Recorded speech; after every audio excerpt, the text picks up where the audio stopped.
All right, hello my good friends. I will start as I always do with a hashtag joyant and a very jubilant hello to all my good trading friends out there, or any friends in general. Welcome to another trade review and recap. Let's call it a wrap-up show.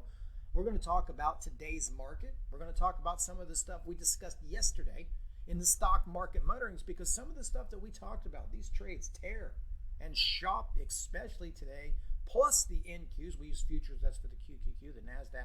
Some really amazing trades today in the trade room. So I want to talk about those, and I really want to kind of give you my views of where I see this market moving, because some of the things that we were talking about over the weekend kind of played out sort of how I thought they were going to go, but now I have a much clearer picture of what to expect for the remainder of the week. Now, before I get started, as always, if you need help, feel free to reach out to me at any time, or somewhere here on the screen or down in the description box will be a link. Join us in our live trading room, and we'll do what we can to get you to the next level. So let's start, and also give you a few other ideas here, but let's start with the Qs, because here's what I was saying. I felt this was going to turn bullish, and I still believe that. Now, 1 or 2 days do not establish a trend. I get that. But what I'm seeing here is sort of a wash, rinse, and repeat cycle that it's not the first time that we've seen this with the Qs. So I kind of highlighted this yesterday. Let me get the old trusty pin out.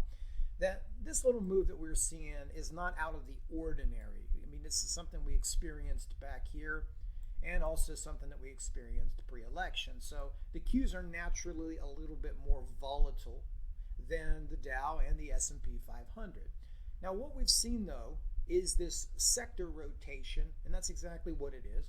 And so much of it is very understandable. So if we can kind of rewind again back to Corona, post-Corona correction, it was the growth stocks. It was the internet stocks. It was all of these Corona-friendly stocks, if that's even a good thing to say.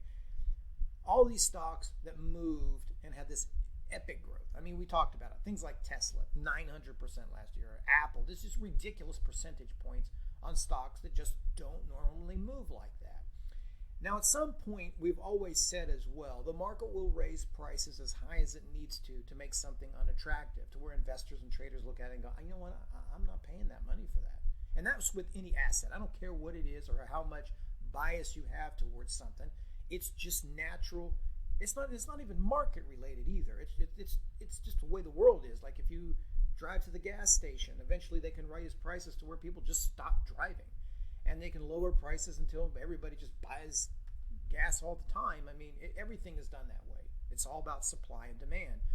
So a lot of these things got ahead of themselves. That's what I'm trying to say.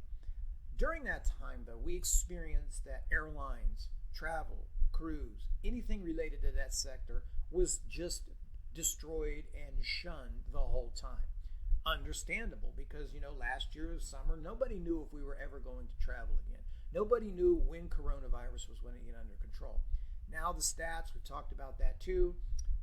I'm just going over this in case there's somebody new here, by the way, for the sake of repeating myself. All these stats look very good. Hospitalizations down, deaths down. Looks like the market is pricing in a full summer recovery here. You had some stats come out where airports say they had the highest amount of traffic they've had since Corona last year. These are all very positive and, let's say, heartwarming, right? Great news. This is great news, and it looks like people are going to get to enjoy some travel. So seeing those companies explode, especially like we talked about BA, I mean, no surprise here. This thing has just gone crazy over the, let's see, BA. Just look at this daily chart. Just absolutely parabolic. A little bit late for you to get involved in this now after it's already made a breakout, but I'm just proving the point here. Now this brings me back to the Dow is making all-time highs, the Russell's making all-time highs, and the S&P is making all-time highs, yet the NASDAQ is negative 12% over the last month. That's not something that we normally see, and I feel at some point either the NASDAQ continues to sell off and drag the other indices down like it drug them out of the hole post-Corona, or it catches up. And the more I see this, the more I feel that that's exactly what it's doing, is the latter. It's trying to catch up. You had a low that was formed. Let's see here. I'm going to open this daily chart. So, you had an attempt here first at some support areas to make a stand here. This was like its first level of support after moving off of highs. I don't remember what this actually is. I think it's 8 to 9%. Don't quote me to the penny, but somewhere along that line. But that's not where it found its home. It drops down here a little bit into this area of support, and I think if we back the chart up, we're going to find where that lands. Let me see if I can now minimize that. Excuse me. No. Yeah, I think we're going to find that right here. Yeah, you're going to find that in this area, just a little bit deeper area of support. So that's where it finds its home, and the last few days you've gotten a really nice bounce. Now what you have here that you haven't had in recent past, I'm going to open up the chart just a little bit bigger again so you guys can see it, is you tried to break out of this range right here back in this area, but it wasn't able to do it, and these candles are really volatile. After you've made this bounce off low, what I'm really seeing here, that's, let's say it's a positive for bulls. I don't care what the market does. I'm just assessing what we have here. You're getting a little bit of tighter formation here. You can see those candles are really tightening up a lot. They're getting a little less volatile. And we've always said, right, if you guys can remember, bull markets are not volatile. So if an asset is bullish, it's normally at a lack of volatility. So when you're seeing wide ranges in volatility and instability, that's more of an indication of bear markets, indecision, and confusion. Here, as it's starting to tighten up, it looks very, very good. So if we move above this, and you see a very strong performance today, this is a 5-minute chart. Let me just drag that down for everybody so they can see. Sorry, I have to keep moving it. Just really strong close. I mean, that shows a lot of conviction here. I don't believe that's a bull trap. I think if you move across this area here tomorrow, you should start at least trading back up to here. Now, whether we make it up here, that remains to be seen, but I think there's a little bit more left in the tank here. So I think this is a good place to pick up some of these stocks. Now, during this process, a lot of these stocks that we talked about here as well really got hammered. Some really great value stocks with great growth potential. Some of the ones that we were looking at today that we did trade, that I did open up positions on, well, one I already had, which was Teradyne. This chart is looking very, very nice. I mean, look at this, really nice bounce off of here. I'm expecting that this thing moves into the 129s to 130, so we're looking at 10, 12 up here. So this is a couple of days swing for me, maybe even somewhere a little closer to 130. And the other one I highlighted, which was just a day trade today, which was SHOP. I just don't really feel like I want to hold SHOP. A little too much volatility here, but this was about a $15 winner today, but a really nice chart. So you're seeing a lot of these, whatever you want to call it, you know, a curl, you know, a washout where water falls down and washes out into a lake, an uppercase L, whatever you want to call this pattern. But that's what you're seeing here. Perhaps just some really strong selling into supports, a washout zone, and now these things are ready to curl and begin another upward trend. Now, how far they go? Well, we never know. Maybe they go back up to the highs like they have in the past, just like this, or maybe they stall out, but we could expect at least a few day rally, I think, from here. So today was good. We had some NQ trades on the futures. That worked out really well as intraday trades, TER, and of course, SHOP. So this was a really good day. Now, where do we move tomorrow? Because I think those stocks still have a tiny bit of room, but some of these are moved. So I'm kind of digging around trying to find something that might be left behind a little bit. And I'll tell you who else looks good, which is rare to even mention this in the world of beta, is Apple. I mean, this is not bad here for Apple. This was a pretty good move down in here. You're finding support in this area. Nice move up here. Same thing, sort of a little bit of a flag here. No real resistance until we start moving up into this area. So I think you're going to see this thing at least trade up there. Again, with all of these stocks, I don't want to say that we're going back to the bull market days of old. Maybe we do, and this is just something we forget about, like we have the rest of these corrections. And this NASDAQ just blows through 14, 15, 16,000. I don't know. But for me, it's always one step at a time. We can't really worry about this and this unless we cross through this. So for me as a trader, I begin with one step at a time. I assess risk that if you purchase this asset here, your stop is somewhere in here, and we're going to target each one of these staircase levels on the way up the ladder until we either see the tempo of the market change, our bias and view towards that trade changes, and this is all about being a successful trader, guys, is once you establish that trade, how do you follow through with that plan? How do we manage it? Sometimes we will be in trades, and we never know which one it's going to be, right? Sometimes we're going to be in trades, and they're going to go all the way up here, and they're going to do it seemingly with no pullbacks, and it's going to be really easy on us. Others are going to come around here and bounce around and really mess up with us mentally, and stress us out. So we've got to kind of factor that in too.